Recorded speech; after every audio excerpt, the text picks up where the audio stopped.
This video is sponsored by Card Kingdom. You can visit their store by using my referral link in the description below.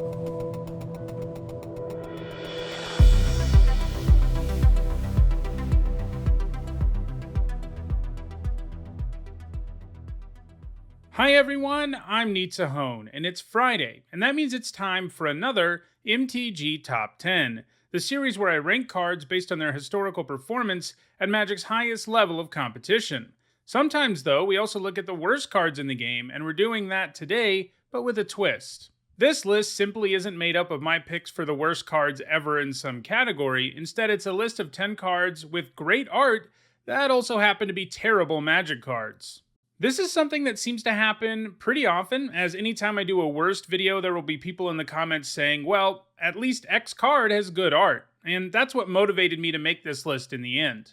So in this worst video, I'll actually have some good things to say about the cards, although the good stuff I have to say won't have anything to do with the card's functionality. Obviously enough, this list is very much based on my own opinion. This is especially true when it comes to what makes art good. There aren't empirical qualities that make art good or bad. People have different opinions about such things, but obviously I think the 10 cards that made this list have great art. When it comes to defining bad cards, we do have a little more data to go on, and I do use some of that data to help me make my selections. For a card to be considered bad for this list, it can't ever have achieved any success in competitive Magic, nor can it be widely played in EDH. For the EDH side of things, I use EDHREC because they have a database of over 500,000 decks. So, with all that out of the way, let's dive into the list. At number 10, I have Muckrats, specifically the Portal version of the card featuring Colin McNeil's art. If you follow me on Twitter or pay attention to the YouTube community tab, it probably doesn't surprise you that a rat made the list, since my wife and I foster pet rodents for a local animal rescue. So any card featuring rodents gets some bonus points from me. First, let's talk about why the card isn't good. Well, it's a 1-mana 1/1. People sometimes think this is an alright deal on the vanilla test, but it just isn't. A 1-mana 1/1 very quickly becomes irrelevant, so you need some abilities to be on it for it not to be terrible. And Muckrats definitely doesn't deliver there. But Colin McNeil's art features some very realistic looking rats, and it's clear that he also carefully studied their body language, since if you look in the background at each of these rats, each of them is their own individual character doing their own very realistic thing.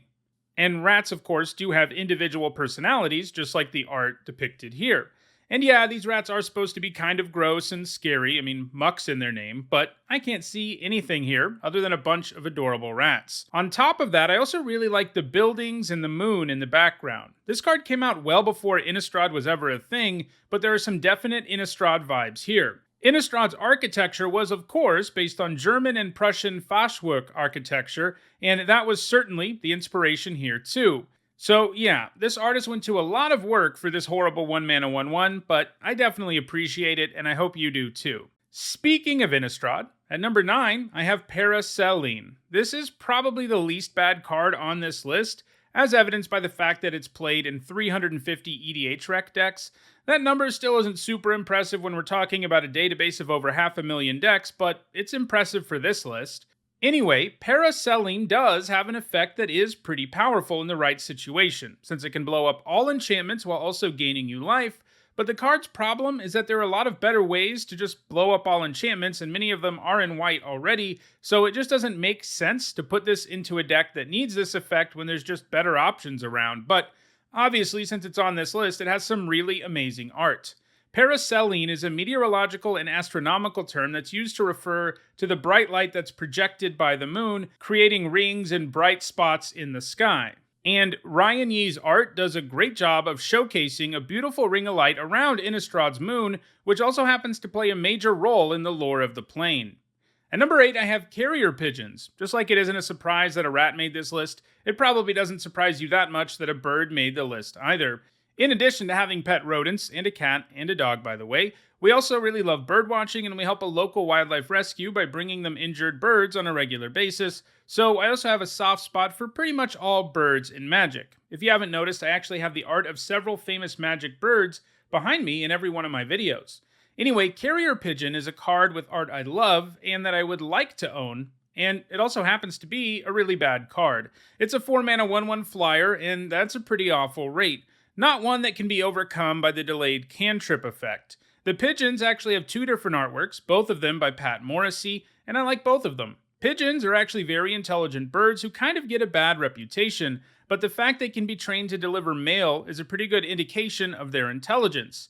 You know, in the Harry Potter movies and books, it seems pretty fantastical that owls would be delivering mail the way that they do, but if you switch those out for pigeons, it wouldn't be nearly as fantastical. Pigeons have been delivering mail since about 3000 BCE, with ancient Egypt the first place where we have clear evidence they were used in this way. But yeah, this card depicts pigeons that are performing this duty. In one version of the art, the bird is being outfitted with its carrying pouch and the mail it's going to deliver. And in the other version of the art, you can see the carrier pigeons out delivering the mail. I like this art since it depicts something pretty cool in the history of birds, but I also think Pat Morrissey did an excellent job of illustrating them and capturing their movements. At number 7, it is Righteous War, which features art by Ian Miller. This card gives your white creatures protection from black and your black creatures protection from white. While it is sort of a cool effect, you have to end up in a very specific deck and a very specific matchup for this to ever make sense to play. This is especially true because if you're playing Righteous War, you're probably a black-white deck to begin with, and this means that you will end up being unable to target your own stuff with some of your spells. And sure, you can build your deck with that knowledge in mind, but you don't really want to be building your deck around Righteous War to begin with because the protection is just irrelevant against too many people. At best, this is a sideboard card, but it's never been sideboarded in any successful deck in the game's incredibly long history, and that's because if you're interested in protection from a specific color, there are much better ways to do it. But this has some awesome art, depicting an epic cosmic battle between an angel and a demon over a beautiful desert landscape. At number 6, I have Talon Rend, which features some pretty amazing Nils Ham art. It depicts an absolutely frightening looking creature. It appears to be quite large, and it has a serpent's tail and a bird-like head, complete with a sharp beak, menacing looking eyes, and a crest on its head that looks like flames. The part of the monster that I think is the most intimidating, though, are its 3-fingered claws. After all, this creature is called Talon Rend, and I'm guessing it got that name because it rends flesh using those talons. So yeah, if you just saw the art for this card, you'd probably think, wow, this has to be the art for an amazing magic creature, but it's not. It's a 5-mana 0/5 with flying. And sure, you can pay an Izzet hybrid mana to give it +1/-1, but that just isn't a very good ability overall. Sure, you can commit a lot of mana for this to do 4 damage at a time to your opponent, but given that you already spent 5 on this thing, you shouldn't have to spend more mana on it just to make it do damage in the first place, especially because it also has to lose toughness to do it. So yeah, this is a terrible creature with great art. At number 5, I've got Leviathan, which features the art of Mark Teedon. This is another creature that is absolutely frightening to look at, since it's just this gigantic sea monster with a massive mouth. Unlike Talon Rend, I think Leviathan actually delivers on being a scary creature since it gives you a 10/10 with trample, but it's still definitely a terrible card. You have to pay 9 mana for it to begin with, and it comes with some absolutely massive downside. Not only does it come into play tapped, it also doesn't untap during your untap step unless you sacrifice 2 islands every upkeep, and you have to sacrifice islands for it to attack. But hey, the flavor for Leviathan actually makes complete sense given that it's sort of restricted to the seas. So there is a way to design creatures so that they're still bad, but still reflects how scary it looks in the art, and they succeeded with that with Leviathan, and not so much with Talon Rend. As I discussed in my video on bad cards that I thought were good when I was a kid, the amazing art on this card really tricked me into thinking it was good. At number 4, I have Protection of the Hekma. This card costs a ton of mana for a very minor effect. 5 mana to make it so that things that damage you do 1 less damage just isn't even close to worth it, which is a real bummer because Protection of the Hekma reflects some important lore from the plane of Amonkhet. In the lore, the Hekma is the magical force field that surrounds Amonkhet and keeps Nicol Bolas's zombie army out of the city. To really convey how creepy this is, they show a child playing with a ball right near where the protective barrier is, and you can see the horde of zombies staring at her hungrily while the girl is frozen in her tracks, unsure of whether to try to get her ball or not. So, yeah, all this powerful barrier can do in the game, though, is prevent a tiny bit of damage, and only damage that's dealt to you. At number 3, I have Break Open, which features the art of Alex Horley Orlandelli. This card is terrible because all it does is help your opponent 99.9% of the time, turning an opposing player's morph creature face up will either give them a huge creature for very little mana or some kind of trigger they get from their creature turning face up. So not only do they get something amazing out of this, you actually use up a card to give it to them.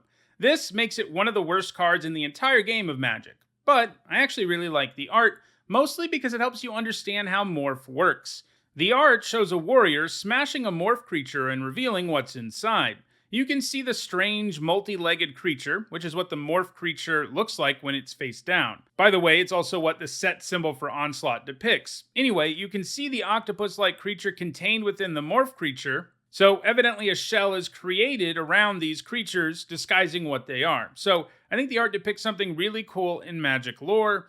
Too bad the card's garbage. At number 2, I have the Cycle of Uncommon Dual Lands from Champions of Kamigawa, all of which have art by John Avon, one of the most celebrated Magic artists of them all, and rightly so. Each land in this cycle produces mana from one of the allied color pairs, but if you make colored mana with any of them, they stay tapped down on your next untap step, which is a cost that isn't worth it. This is one of the worst dual land cycles ever, but each of them depicts a breathtaking landscape by Avon, with Cloudcrest Lake, my favorite of the bunch. I especially like how he uses light on that one, as you can see the light source in the sky emanating over the landscape and reflected beautifully in the lake. But all of them have great art. Too bad they aren't even really worth playing in Commander. And at number 1, I've got Lotus Guardian. This is a card I've talked about before. In my video on bad cards I thought were good when I was a kid, and like Leviathan, this is a card where the artwork really blew me away and made me think the card had to be awesome. Unfortunately, a 7-mana 4/4 with flying is not even close to worth the mana, and sure, it can tap for mana of any color, but once you have 7 mana, that's pretty unimportant. The Guardian has the popular dragon creature type, and it's colorless, making it legal in literally every Commander deck, but it still isn't played very much. And it's a pity the card's so bad because Dana Nutson's art on the card is great. It depicts this mechanical-looking dragon with a ton of detail, so much so that you can see the cogs and clockwork in its head. You can also see metallic articulations protruding from its back, which look like exposed vertebrae. Yeah, everything about the Guardian's anatomy is really cool, and I love the level of detail. It's one of my favorite arts in all of Magic, so it definitely deserves to be in the top spot on this list. So those are 10 terrible cards that have great art. If you want to own any of these beautifully illustrated cards, check out the description where you can find a direct Card Kingdom link for each of them. If you enjoyed this video, don't forget to like it so more people will enjoy it. If you want to make sure you catch future editions of this series, don't forget to subscribe. And if you want to catch up on the over 460 other MTG Top 10s I've already done, including several more on the worst cards ever printed and a few more about art and flavor, you should see some playlists on your screen shortly. And if you want to go the extra mile in supporting the channel, you can on Patreon. Thanks for watching.